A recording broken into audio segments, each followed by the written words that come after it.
Salut tout le monde, j'espère que vous avez eu une très bonne semaine. En tout cas, moi j'en ai eu une très bonne.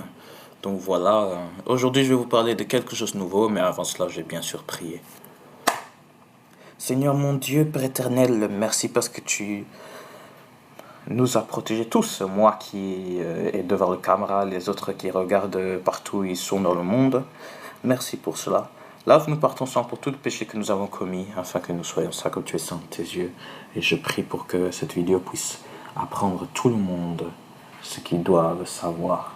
Merci parce que tu fais même au-delà de ce que je ne pensais même pas imaginer. Je sais cette prière par le sang de Jésus, et c'est dans le saint nom de notre Seigneur Sauveur Jésus-Christ que je prie ainsi. Amen. Voilà, aujourd'hui je vais vous parler d'un sujet assez important. Ça s'appelle comment répondre aux arguments, aux contre-arguments pour ceux qui croient en Jésus-Christ. Parce que beaucoup regardent dans la Bible et disent ah Jésus n'est pas Dieu parce que telle raison, parce que telle raison. Et aujourd'hui, je vais vous apprendre à comment répondre à ça, bien sûr. Un par un, pas tous en même temps. Donc aujourd'hui, on va faire une qui est assez connue comme ça. Et qui s'appelle Jésus n'est pas Dieu parce qu'il ne connaît pas l'heure.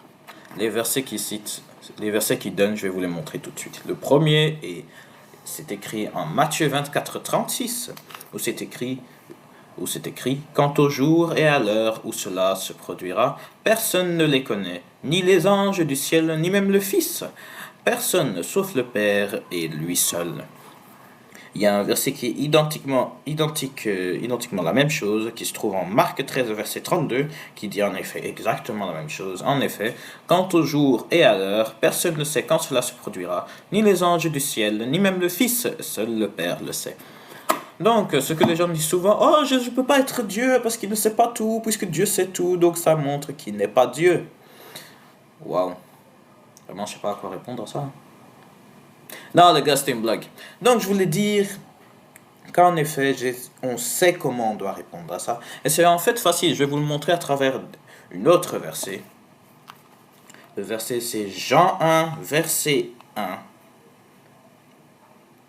Qui dit, au commencement était celui qui est la parole de Dieu. Il était avec Dieu et il était lui-même Dieu. Au commencement, il était avec Dieu, tout a été créé par lui, rien de ce qui a été créé n'a été créé sans lui. Donc ça c'est Jean 1, 1 à 3. Donc ici ça montre, puisqu'on sait que la parole est Jésus, ça montre en effet que Jésus est Dieu, parce que c'est écrit même, la parole était avec Dieu qui créait toutes choses, et la parole était Dieu. Donc on se demande alors pourquoi alors on dit qu'il n'est pas Dieu, comment on doit répondre. Alors, ça c'est une bonne question. Comment il faut répondre à ça alors, si lui-même il est Dieu alors qu'il ne sait pas tout?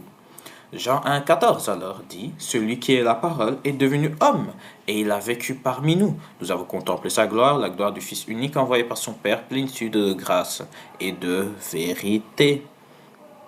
Donc c'est écrit ici, celui qui est la parole est devenu homme et il a vécu parmi nous. Ce qui montre que la parole dont il dit qu'elle était elle-même Dieu, donc on peut dire Dieu est devenu un homme. Donc Dieu a fait ce qu'on appelle l'incarnation. Donc il s'est incarné et donc ça se fait qu'il a deux natures, une nature humaine et une nature divine. Ce qui signifie que dans sa nature divine, bien sûr, il connaît tout parce qu'il était Dieu, mais dans sa nature humaine, il est humain, il est un homme. Et une caractéristique d'être humain, c'est de ne pas savoir tout, de ne pas savoir tout, par exemple, de ne pas savoir tout faire, et d'avoir faim, et d'avoir besoin de dormir, etc. Donc ça montre que Jésus, quand il est homme, il ne sait en effet pas tout, mais ça n'exclut pas que quand il est Dieu, il sait bien sûr tout. Voilà, donc ça c'est une facile manière de répondre. Donc c'est pas parce que Jésus dit oh je ne sais pas, oh non il n'est pas Dieu, donc ça veut dire que tous ceux qui croient en Jésus leur croyance est brisée. Non, pas du tout. Il a fait ça. Il s'est fait homme, il savait qu'il n'allait pas savoir tout, et donc c'est pourquoi il ne savait pas tout cela, il ne savait pas l'heure, il ne savait pas tout ce qui allait se passer dans l'avenir en étant qu'homme, et il s'est limité de ses pouvoirs, du fait qu'il était Dieu. Il a fait ça pour toi qui regardes maintenant cette vidéo, afin que tu peux vivre éternellement avec lui. Donc tu n'as qu'à croire en lui. C'est peut-être la phrase que je l'ai plus que j'ai cité le plus durant toute cette chaîne jusqu'à présent, et ce sera sûrement la phrase que je prononcerai jusqu'à la fin. Jésus t'aime, et regarde bien, il t'aime tellement qu'il a jeté ses pouvoirs de côté, il est devenu homme et il est mort pour toi afin que tu puisses vivre.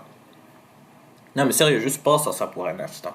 Il est, il est, il a dit, je veux plus, pour sauver l'homme, je dois devenir homme, je dois me priver de mes pouvoirs pour un instant. Et il a dit, ok, je vais le faire. Je vais le faire afin que toi, tu puisses être sauvé. Il t'aime tellement qu'il préfère de mourir que de passer l'éternité sans toi. Donc, tu attends quoi encore? Crois en lui.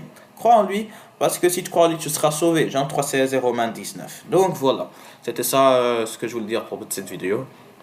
Donc, en petit résumé, quand on dit ouais, c'est faux, dit juste tout simplement puisqu'il a sa nature humaine, il ne savait pas, mais dans sa nature divine, il le sait. Voilà, c'était ça la vidéo. Je vais prier pour la fin. Seigneur mon Dieu, Père éternel, merci pour cette vidéo, afin que les gens puissent comprendre que tu nous aimes tellement, que tu es devenu homme, que tu t'es privé de tes pouvoirs afin de nous sauver, afin de mourir pour nous, afin de prendre tous les péchés de l'humanité sur nous. Merci pour ça, Seigneur. Merci pour ton amour infini. Et merci encore une fois pour cette vidéo. Je prie pour que tous ceux qui le regardent puissent en apprendre. Et bien sûr, croire en Jésus, parce que c'est ça le but de cette chaîne. Merci parce que tu fais même au-delà de ce que je ne demande pas, c'est même pas imaginer. Je scelle cette prière par le sang de Jésus. C'est dans le saint nom de mon Seigneur Sœur Jésus-Christ que je prie ainsi. Amen. Voilà, c'était ça la vidéo. J'espère que vous avez appris des choses et j'espère que vous croirez en Jésus comme dans toute autre vidéo que je l'espère. Voilà. Voilà la vidéo. Que Dieu vous bénisse. À la prochaine fois. Jésus vous aime. Bye bye les gars.